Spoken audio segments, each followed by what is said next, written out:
Governor Ron DeSantis threatens to veto the immigration bill passed in special session.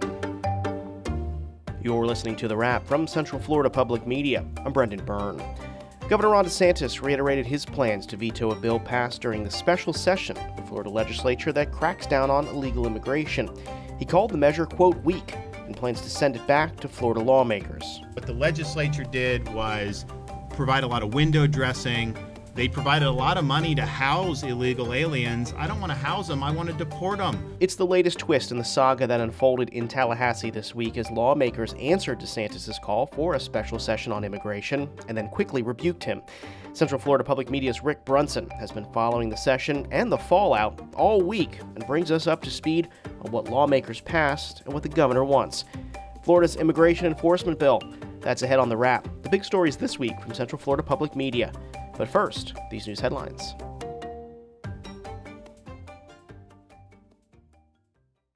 More than 150 people gathered in downtown Orlando's Lake Eola Park Wednesday afternoon to protest President Donald Trump and his administration's stance on immigration, abortion, and LGBTQ+ rights. At the forefront of cardboard signs denouncing mass deportation of undocumented immigrants and calling for the protection of transgender rights is 20-year-old organizer Brianna Larson, who is Mexican-American. She says a major point of the protest is to take a step to help fellow Floridians feel safe and heard, which she no longer does. I'm angry, I'm in distraught, and honestly, I'm just sad. I'm just very hopeful that this whole country just unifies as one voice, and we can all just love each other because we all bleed the same color, which is red. Children of immigrants who gained their U.S. citizenship through birthright and attended the protests had one message that resounded with fellow demonstrators. The American dream has changed, and it is not what their parents fought for. The Homeless Services Network of Central Florida finished its point-in-time count this week. The annual 3-day task requires hundreds of volunteers to fan across the Orlando metro area and count the number of people experiencing unsheltered homelessness, providing a snapshot of the situation. But as Central Florida Public Media's Lilian Hernandez-Carballo reports, experts don't know if the recent camping ban mandates will affect those numbers. The count more than doubled last year. This was in part due to a large volunteer force as well as an increase in the number of unhoused people. The Homeless Services Network of Central Florida is the main HUD-funded agency in the area responsible for the annual count. Due to the state and county-wide camping bans, COO Brian Postlewaite says their team is not entirely sure what to expect. The enactment of HD 1365 really has given us pause as we come into this count. And we have a hunch that people feel the anxiety about being arrested for sleeping or camping. So we're interested to find out if that really makes a difference in our point-in-time count. Postlewaite says fears of arrest could make it harder for people to share the information the agency requires to document homelessness. Lilian Hernandez-Carballo, Central Florida Public Media. Lilian Hernandez-Carballo is a Report for America Corps member. President Donald Trump endorsed candidates Jimmy Patronis and Randy Fine won their Republican primaries in the special elections this week to replace former Florida Representatives Matt Gaetz and Mike Waltz, notching wins in reliably conservative districts. Republicans are expected to hold the seats following the general election April 1st, which would boost their thin majority in the U.S. House as they pursue Trump's agenda. Patronis fended off a challenge from former state representative Joel Rudman in the 1st District. Fine fought off challenges from 2 other Republicans in the 6th Congressional District race for Waltz's seat. These stories and more on our website. Visit cfpublic.org. It's the last chance to check out an Orange County Regional History Center exhibit on the explosive growth of Orlando's music scene, beginning in the mid-'80s. It's not only representing local musicians and national musicians who came and did Orlando shows here in our clubs, but the artwork and the design was also done by people who are part of the community as well. Hear more on our podcast Spotlight. Get it wherever you get this podcast. Governor Ron DeSantis says he will veto a bill that was passed this week during a special session of the Florida legislature. The bill is named the Trump Act, an acronym for Tackling and Reforming Unlawful Migration Policy. The measure was crafted to make sure Florida is in lockstep with President Trump's federal policies combating illegal immigration. Before the session began, it was clear that the governor didn't have the support of the legislature, and what has come out of this special session has been criticized by the governor. Central Florida Public Media's Rick Brunson has been following the session all week. He spoke with Engage host Sharon Stone about the week and what's ahead for the bill. So, Rick, it's been quite a week for the Florida legislature and the special session first called by Governor Ron DeSantis. Can you just take us back to why the governor called this special session in the first place? Yeah, hi, Sharon. It has indeed been a wild and interesting week in Florida politics. So let's go back for a second.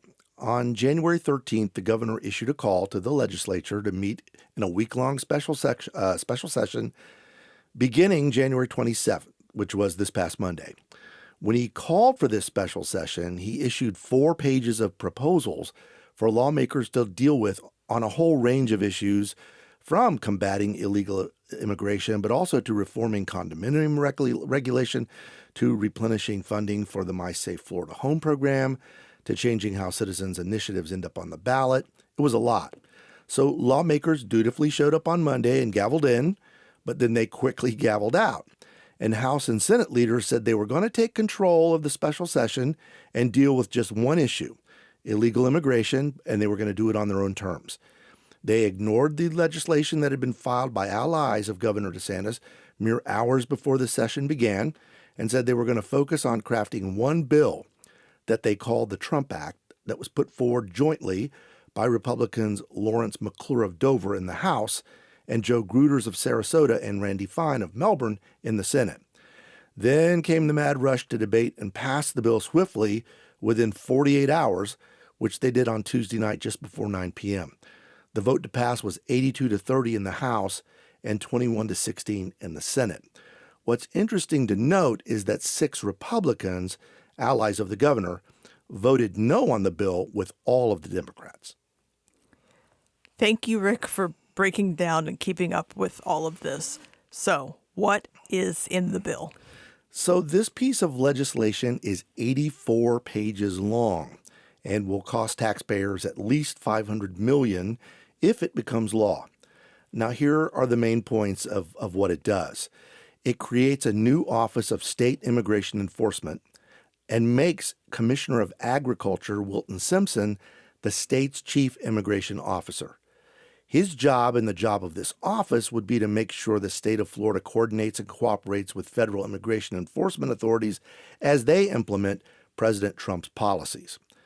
Next, most of the money in the bill would go to hire more law enforcement officers to be part of this coordinated effort and lease more bed space in county jails and state prisons to house migrants in the country illegally. But the bill also toughens penalties on crimes committed by undocumented immigrants and requires the death penalty if they're convicted of a capital offense. In addition, the bill requires law enforcement agencies to join federal detention efforts and incentivizes it by offering $1,000 bonuses to individual officers or deputies who assist in large-scale federal raids. And over the passionate objections of Democrats in both chambers, the bill also ends in-state tuition for undocumented college and university students as of July 1st of this year. An estimated 6,100 students received this benefit. There's a lot more in it, but that's the gist. Even before the passing of the bill, DeSantis called the bill, quote, weak, an early sign that he would veto it. Two-part question here.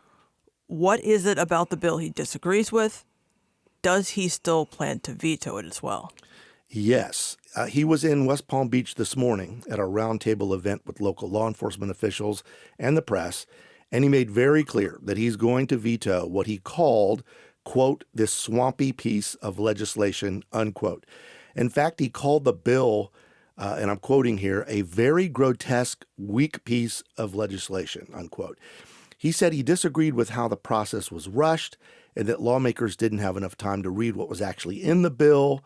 But what really angered him, that he made clear this morning, what he called the most ridiculous and indefensible part of the bill, was that it strips the governor of the authority to enforce immigration law and transfers it to the Commissioner of Agriculture. Now, he sees this as a clear conflict of interest because he said he highly suspects that the commissioner will protect the interests of the state's agriculture industry in its need for cheap immigrant field labor instead of enforcing laws against illegal immigration. In his words, and I'm quoting here, Nobody elected the Commissioner of Agriculture to do immigration stuff. They elected the governor to do it, unquote. DeSantis said the bill would require state law enforcement officials to ask permission of the Commissioner of Agriculture to enforce the law, and he thinks this is very wrong. So as he spoke about the bill this morning, what do you think the end goal is here? Well, he's using his very large platform as governor to go around the state, and he's using conservative media outlets that support him to urge voters to call their legislators who voted for the bill and just give them an earful. And he said this morning that that was already happening. My sense is that he's trying to wage a public relations campaign here to put Republican legislators who voted for this bill back on their heels before he vetoes it, and then get them to craft another bill more in line with what he wants when they reconvene for their regular session in March. What's interesting about that to me are two things. First, when they convene Monday for the special session, one of the very first things that House Speaker Daniel Perez addressed was that the legislature would not be bullied and would assert its own independence and do what it thinks most help President Trump and the citizens of Florida. And when he did this and said this, there was loud, resounding, sustained applause from the floor. Second is that the way the vote for the bill happened and the way it played out, lawmakers would not appear to have enough votes to override the governor's veto. So we will keep watching this in the coming days and weeks to see how this all plays out. That was Central Florida Public Media's Rick Brunson speaking with Engage host Sharon Stone. That's it for The Wrap this week. This podcast is produced by Central Florida Public Media with assistance from News Director LaToya Dennis and Digital Director Ryan Ellison. I'm Brendan Byrne. This is The Wrap.